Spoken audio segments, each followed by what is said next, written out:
We love successful people, and we love trying to learn from and copy them, to try and understand the qualities that fueled their success. Steve Jobs, for example. Many of his biographers highlight his passionate temper as being one of the factors in Apple's success. Or take Bill Gates and Mark Zuckerberg, neither of whom finished university, a fact that has attracted a lot of admiration in the media. But trying to learn from and copy the successful can be dangerous, and it comes down to something called survivorship bias. One of the most famous examples of survivorship bias in action was during World War II, when a statistician named Abraham Wald was asked to study how best to protect airplanes from being shot down. At first, the approach of his research group had been to look at the planes coming back, see where they were hit the worst, and then reinforce those areas. Wald, however, realised this approach missed a valuable part of the picture: the planes that were hit, but that hadn't made it back.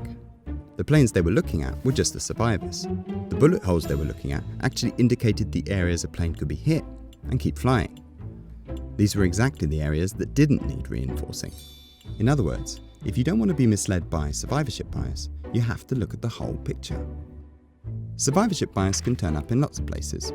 A gym will share examples of people who have successfully changed their body shape in a short amount of time, but won't discuss all the other people who gave up along the way. Or a 40-year-old car that's still running will have people saying they don't make them like they used to, ignoring all the other cars from that period that broke down and had to be scrapped. Even in science, there's currently a worry about how journals prefer to publish studies with significant results, with studies that fizzled out or showed insignificant results left unpublished. The result in all these examples is a skewed picture of the world. And it's the same with the examples we were looking at earlier. If you only look at people like Gates and Zuckerberg when it comes to higher education, you're ignoring all the other people that didn't go to university. And the data, if you include them, show that average earnings for this group are lower. While you don't have to finish university to earn a lot, if you look at the whole picture, it's clear it does help. And what about those entrepreneurs with the temper that didn't succeed? It's the same with all the remarkable qualities successful people tend to talk about.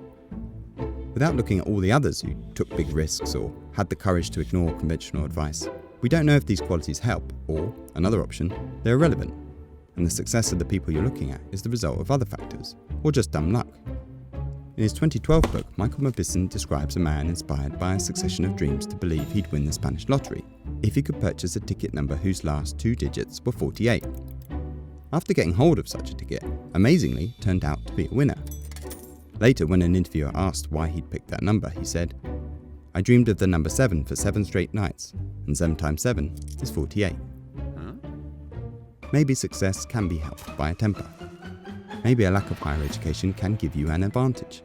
Maybe innumerate dreaming can make you rich.